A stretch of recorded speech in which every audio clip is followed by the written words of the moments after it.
The Genrich story began in late August 2018. They moved from Fort Bragg to MacDill, a new assignment and excitement for the couple. It was absolutely stunning. We were very, very happy the first 3 weeks we lived there. 3 weeks? Yes, 3 weeks before my husband became symptomatic. Her 36-year-old husband started having headaches, brain fog, and trouble breathing.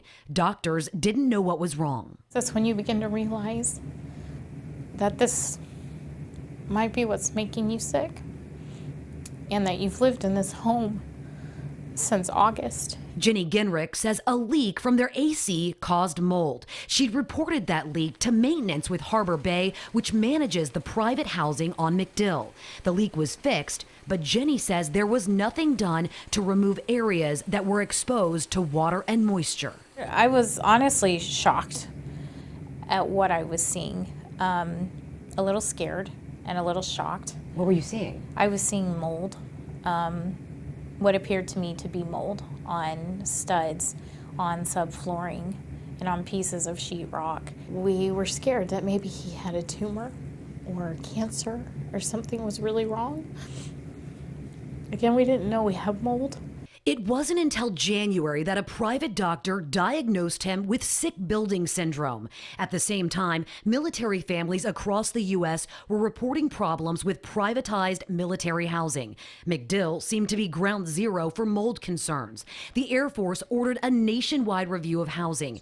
Families in 97 of the 572 homes on MacDill, 17% reported concerns of mold to the Air Force. 10 News also found an Air Force review that cites mold from construction quality, including moisture from rain, flooding, and leaks from HVAC and refrigerators as the #1 concern for top Air Force leadership during base visits. It should be a concern. I do get frustrated when I think about the fact that another family may have moved into that home and it may not have been properly remediated even after we left.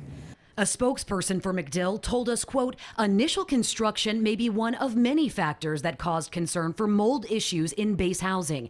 However, all homes were built to Florida and national building codes as required by law. Is it really anything different than what you would see across Tampa Bay? Again, I'm sorry, I really can't talk about ongoing projects. Stephen Lipson is the industrial hygienist working on MacDill's mold issues. He's not remediating the work, just making sure it's done right. I like to say there's no such thing as a mold problem, it's a moisture problem. Mold is just what you get when you have one. Speed is the best of all things. When it comes to water intrusion and mold growth, the faster you react to it, the cheaper it is, period. Jenny Genrich wishes she'd known something, anything about mold. Had she says she'd have pushed harder for maintenance to do more when she first noticed the problems. In the end, we ended up being the ones to suffer for that. This has really impacted our life.